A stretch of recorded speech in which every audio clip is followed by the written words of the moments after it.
അങ്ങനെ വൈകുന്നേരം ഒരു 4:30-5 മണിയാകുമ്പോൾ നമ്മൾ ഊട്ടിയിലെത്തി. നമ്മൾ റൂമിൽ എല്ലാ ലഗേജും വെച്ചിട്ട് നമ്മൾ ഒന്ന് പുറത്തേക്ക് ഇറങ്ങിയതാണ്. ഊട്ടി കർഷകരെ ഫാം ഹൗസൊക്കെ കാണാൻ വേണ്ടിയിട്ട്. അങ്ങനെ നമ്മൾ നിൽക്കുന്ന പ്രോപ്പർട്ടീൻ്റെ അടുത്ത് തന്നെ നല്ല ക്യാരറ്റും ബീട്രൂട്ടും പിന്നെ ഉള്ളിയൊക്കെ കൃഷി ചെയ്യുന്നൊരു ഏരിയ ഉണ്ട്. അപ്പോൾ നമ്മൾ അവിടേക്ക് നടന്ന് പോകാമെന്നുള്ള പ്ലാനിൽ ഇറങ്ങിയതാണ്. അങ്ങനെ പോകുന്ന വഴിക്ക് നല്ല അടിപൊളി വൈബായിരുന്നു കേട്ടോ. നല്ല ക്ലൈമറ്റാണ്. നല്ല ക്ലൈമറ്റ് വെച്ചാൽ നല്ല തണുപ്പാണ്. ഒരു 14-15 ഡിഗ്രിയിൽ നല്ല കിടിലൻ തണുപ്പാണ്. രാത്രിയൊക്കെ ആകുമ്പം 13 ഡിഗ്രിയൊക്കെ എത്തുമെന്ന് പറഞ്ഞു. അപ്പോൾ നമ്മളിങ്ങനെ പോയിക്കൊണ്ടിരിക്കുകയാണ്. നല്ല വൈബായിരുന്നു. നല്ല നീറ്റ് റോഡ്. അപ്പോൾ അങ്ങനെ പോകുന്ന വഴിക്ക് നല്ല നല്ല പൂക്കളൊക്കെ ഉണ്ട്. അപ്പോൾ അവർ അങ്ങനെ സൈഡിലേക്ക് ഇറങ്ങിയിട്ട് പൂക്കളൊക്കെ പറിച്ച് പിടിക്കുക എന്നുള്ള ലെവലിൽ അതൊക്കെ ഇങ്ങനെ പറിച്ചുകൊണ്ടിരിക്കുന്നുണ്ട്. പിന്നെ നമ്മളെ നാട്ടിൽ നിന്ന് ഇങ്ങനത്തെ ഒന്നും കിട്ടിയ ആരും എടുക്കുകയൊന്നുമില്ല. ഇങ്ങനെ പുറത്ത് പോയാലാണ് ഇതൊക്കെ എടുത്ത് നോക്കുക. അങ്ങനെ ആ ഒരു സംഗതിയൊക്കെ നോക്കി നമ്മളിങ്ങനെ സെൽഫിയൊക്കെ എടുത്ത് നമ്മളിങ്ങനെ സെറ്റായിട്ട് ഇങ്ങനെ ആസ്വദിച്ച് പോയിക്കൊണ്ടിരിക്കുക. അവിടെ ഇങ്ങനെ ആ ഒരു തോട്ടത്തിൽ ബീട്രൂട്ട് പറിക്കുന്ന കുറച്ച് ചേച്ചിമാരൊക്കെ ഉണ്ടായിരുന്നു. അങ്ങനെ അവരോടൊക്കെ സംസാരിച്ച് ഇങ്ങനെ പോവുമായിരുന്നു. തമിഴ് നമ്മളെ നോർമൽ തമിഴ് ആയതുകൊണ്ട് തന്നെ അത്യാവശ്യം നമുക്ക് മനസ്സിലാവും. അതുകൊണ്ട് അങ്ങോട്ടും ഇങ്ങോട്ടും ലാംഗ്വേജിന് വലിയ വിഷയമില്ലായിരുന്നു. അപ്പോൾ അവിടെയൊക്കെ ചെറുതായിട്ട് ഇങ്ങോട്ടും സംസാരിക്കും. പിന്നെ കുറച്ച് പണിക്കാർ ഹിന്ദിക്കാരൊക്കെയാണ്. അങ്ങനെ നമ്മൾ തോട്ടത്തിൻ്റെ ഉള്ളിലേക്ക് ഇങ്ങനെ പോയിക്കൊണ്ടിരിക്കുകയാണ്. അപ്പോൾ അതിൻ്റെ ഒരു മുതലാളി ഉണ്ടായിരുന്നു. നമ്മൾ അയാളുടെ അടുത്ത് പെർമിഷനൊക്കെ ചോദിച്ചിട്ടാണ് തോട്ടത്തിലേക്ക് ഇറങ്ങിയത്. മൂപ്പര് നല്ല കമ്പനി ആയിരുന്നു. അങ്ങനെ മൂപ്പര് പറഞ്ഞു നിങ്ങൾ എല്ലായിടത്തും പോയി നടന്ന് ഫുൾ കണ്ടോളൂ, കുഴപ്പമൊന്നുമില്ല എന്ന് പറഞ്ഞു. അങ്ങനെ നമ്മൾ എല്ലായിടത്തേക്ക് ഇറങ്ങി. കാരണം വെച്ചാൽ ചോദിക്കാതെ ഇറങ്ങി ചെല്ലാൻ പറ്റില്ല. കാരണം വെച്ചാൽ എല്ലായിടത്തും നല്ല കമ്പിവേലി, ഷോക്കുള്ള കമ്പിവേലിയാണ്. കാരണം വെച്ചാൽ ഈ പന്നി വരുന്നതിന്. അപ്പോൾ അതുകൊണ്ട് തന്നെ തോന്നിയമാരൊന്നും കയറി ഇറങ്ങാൻ പറ്റില്ല. അങ്ങനെ പണിക്കാരുണ്ടായിരുന്നു. നമ്മളെയും വിളിച്ചു, നിങ്ങൾ പോര്, നമുക്ക് താഴത്ത് കുറച്ച് ബീട്രൂട്ട് പറിക്കാണ്ടെന്നൊക്കെ പറഞ്ഞ് അങ്ങനെ അവരെ കൂട്ടത്തിൽ അങ്ങനെ നടന്ന് ഇങ്ങനെ താഴേക്ക് ഇറങ്ങി. അങ്ങനെ പോകുന്ന വഴിക്കത്ത് ആ സൈഡിൽ നല്ല ഉള്ളിത്തോട്ടം കാണുന്നു. അപ്പോഴാണ് ഞങ്ങളെ കൂട്ടത്തിലൊരു നായ ഇങ്ങനെ നടന്നു വരുന്നത് കണ്ടത്.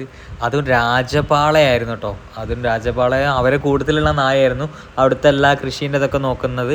പക്ഷേ ആൾ ഭയങ്കര പാവാട്ടോ. റൂബി എന്ന് പറഞ്ഞിട്ടായിരുന്നു അവരുടെ പേര് കേട്ടോ.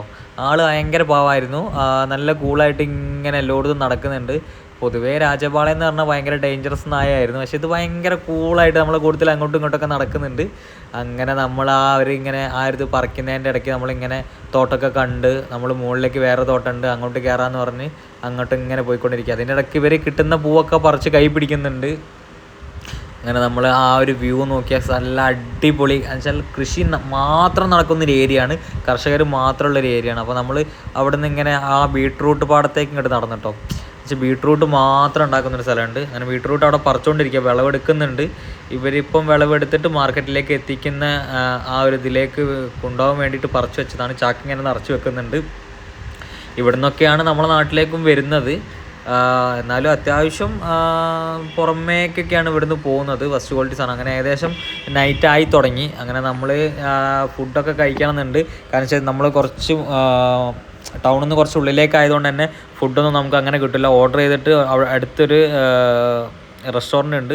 അവിടെ പോയിട്ട് നമ്മൾ ഓർഡർ ചെയ്ത് വെയിറ്റ് ചെയ്യണം. കാരണം വെച്ചാൽ അത്രയ്ക്ക് ലിമിറ്റഡ് ആയിട്ട് അവർ ഫുഡ് ഉണ്ടാക്കുള്ളൂ. വെറും 2 മണിക്കൂർ മാത്രമേ ഫുഡ് ഉണ്ടാവുള്ളൂ. അപ്പോൾ നമ്മൾ നേരെ ഇത് കഴിഞ്ഞിട്ട് നേരെ അവിടേക്ക് പോയി. അവിടെ പോയിട്ട് 4 കോഫി പറഞ്ഞിങ്ങനെ ഇരുന്നു.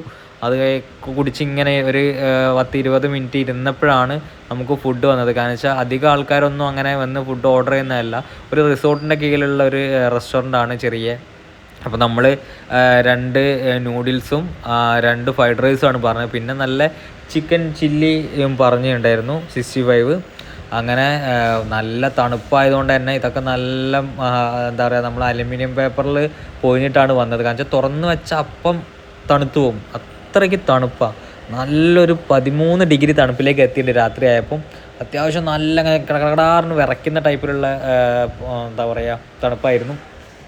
അങ്ങനെ നമ്മൾ ഫുഡൊക്കെ എടുത്ത് നല്ല വിശപ്പുണ്ട് കേട്ടോ. കാരണം വെച്ചാൽ ഈ ഊട്ടിയിലൊക്കെ പോയി കഴിഞ്ഞാൽ നമ്മൾ പുറത്തുനിന്ന് അങ്ങനെ ലോക്കൽ ഫുഡ് കഴിക്കാറില്ല. കാരണം വെച്ചാൽ കഴിച്ച് കഴിഞ്ഞാൽ വയറിന് പ്രശ്നം വരും. അതുകൊണ്ട് തന്നെ നമ്മൾ അത്യാവശ്യം നല്ല സ്ഥലത്ത് കയറിയിട്ടാണ് ഫുഡ് കഴിച്ചത്. നല്ല അടിപൊളി ഫുഡായിരുന്നു കേട്ടോ. നല്ല ചിക്കൻ 65 അടിപൊളിയായിരുന്നു. അതേപോലെ നൂഡിൽസും ഫ്രൈഡ് റൈസും അടിപൊളിയായിരുന്നു. അപ്പോൾ ഇനി അടുത്ത വീഡിയോ ആയിട്ട് നമുക്ക് വേറൊരു ദിവസം കാണാം.